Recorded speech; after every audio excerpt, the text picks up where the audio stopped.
Hello friends, कैसे हैं आप लोग। फ्रेंड्स, आज हम बात करने वाले हैं चालान क्या होता है। जैसा कि आपने हमारे थंबनेल में देखा होगा, काफ़ी सारे लोगों का क्वेश्चन था कि चालान क्या होता है। तो आज हम बात करने वाले हैं इस छोटी सी वीडियो में चालान के बारे में। अगर आपको वीडियो अच्छी लगती है तो प्लीज़ चैनल को सब्सक्राइब कर लीजिए एंड वीडियो को लाइक कर दीजिए। एंड अगर आपको लगता है किसी को इसके बारे में जानकारी चाहिए तो प्लीज़ वीडियोज़ के साथ में ज़रूर शेयर करें। तो अभी आ जाते हैं हम अपने टॉपिक पे चालान। ठीक है, चालान क्या होता है उसके लिए मैंने कुछ डेटा रीड किया है। चालान एक डिलीवरी डॉक्यूमेंट है। ठीक है, मान लीजिए आप कोई बिजनेस कर रहे हैं, उस बिजनेस में आपको कुछ माल बेचना है, तो वहां पर आप चालान बनाते हैं प्रोडक्ट को इधर से उधर ट्रांसफर करने के लिए। जब कोई चीज ट्रांसफर होती है तो आपको डिलीवरी नोट या चालान बनाना पड़ता है। ठीक है, तो इसमें क्या होता क्या है बेसिकली, जो आपको चालान जो होता है ना वो आपको बताता है कि कौन सा माल कितनी मात्रा में और कहाँ भेजा जा रहा है। मतलब इसमें आपका सारा का सारा डिटेल्स होता है। मान लीजिए मैं क्या देता हूँ कि आप ना एक पेस्टिसाइड का बिजनेस करते हैं।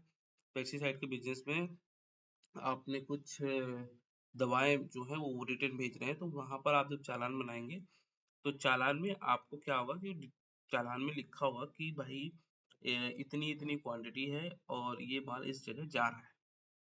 ठीक है, लेकिन चालान में पैसों का हिसाब नहीं होता, क्योंकि चालान में जो होता है, नेक्स्ट काउंट ये है कि यहाँ पर आपका ना अमाउंट का नहीं होता है कि ये कितने रुपए का प्रोडक्ट है, कितने रुपए इसकी वैल्यू है। ये ऐसा कुछ इसमें नहीं होता है, क्योंकि इसके आधार पर पेमेंट का प्रोसेस नहीं होता है, इसलिए ये सारी चीजें नहीं होती हैं। लेकिन जब सामान भेजा जाता है, लेकिन जब पेमेंट फाइनल बिल के बाद बनाना होता है तब चालान दिया जाता है। ठीक है, तो इसमें क्या है कि जब सामान आपका भेजा जाता है, लेकिन पेमेंट या फाइनल बिल में बनाना है, तो चालान तब दिया जाता है। मतलब अगर आपका पेमेंट में बनाना है तो उस टाइम चालान आपका इसलिए दिया जाता है क्योंकि भाई भाई इतना माल हमारे पास दूसरी लोकेशन से इस लोकेशन पे आया है और वहां पर हमें बिल बनाने के लिए चालान की आवश्यकता पड़ सकती है। ठीक है, अब नेक्स्ट हम एक एग्जांपल देख लेते हैं दोस्तों। एग्जांपल मैं आपके लिए लेके आया हूँ, तो इसमें आपने क्या करना है, किसी ग्राहक ने 100 बैग सीमेंट भेजे पर अभी सिर्फ माल भेजा है, बिल बाद में बनेगा। तो आप डिलीवरी चालान देंगे। मान लीजिए कि आप एक डिस्ट्रीब्यूटर हैं, डिस्ट्रीब्यूटर ने क्या बोला कि 100 बोरी बैग किसी रिटेलर के पास भेज दिया। अब वहां पर जब जा रहा है कोई मॉल, उसने बिल नहीं बनाया, तो उस टाइम वो आपको चालान बना के देगा। चालान में लिखा होगा कि 100 बोरी बैग कहाँ जा रहे हैं। देखिए यहाँ पर मैंने आपको डिस्क्राइब किया है सप्लायर का नाम व पता। तो जो भी जिसको भी आप भेज रहे हैं उस फॉर्म का नाम और पता। ठीक है, इसके बाद कस्टमर का नाम, कस्टमर का क्या नाम है जो परचेज कर रहे हैं, डेट और चालान नंबर। ठीक है, डेट आप जिस डेट में भेज रहे हैं, चालान नंबर आपका जो भी चालान नंबर है वो आप मेंशन कर सकते हैं। माल का विवरण, डिस्क्रिप्शन, क्वालिटी, क्वांटिटी।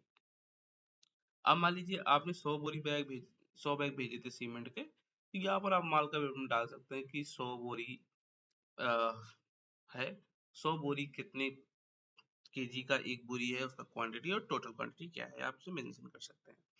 ट्रांसपोर्टर की डिटेल्स, आप किसके थ्रू माल भेज रहे हैं। मान लीजिए कोई भी एक ट्रांसपोर्टर है, श्री राम ट्रांसपोर्ट है, वी आर लॉजिस्टिक है, एनीथिंग जो भी आपका देखा होगा, बहुत सारे ट्रांसपोर्ट कंपनियां होती हैं, तो वो उनका नाम आप यहाँ पे मेंशन कर सकते हैं कि भाई हम अपना माल इस ट्रांसपोर्टर के थ्रू भेज रहे हैं, एंड यहाँ पर नीचे सिग्नेचर कर सकते हैं। तो दोस्तों इस तरीके से हमने आज आपको बताया कि एक चालान क्या होता है। तो जो भी लोग अपना ट्रांसपोर्ट से रिलेटेड बिजनेस करना चाहते हैं या ट्रांसपोर्टेड कंपनी में काम कर रहे हैं, जैसे कि आप व्हील टाई में काम कर रहे हैं या आप ब्लैक बैग में काम कर रहे हैं या वी आर लॉजिस्टिक में, मतलब लॉजिस्टिक से रिलेटेड अगर किसी भी कंपनी में आप जाते हैं इंटरव्यू देने के लिए या काम करते हैं, तो वहां पर आपसे क्वेश्चन नॉर्मली हो जाता है कि जी ये बताइए आपका चालान क्या होता है।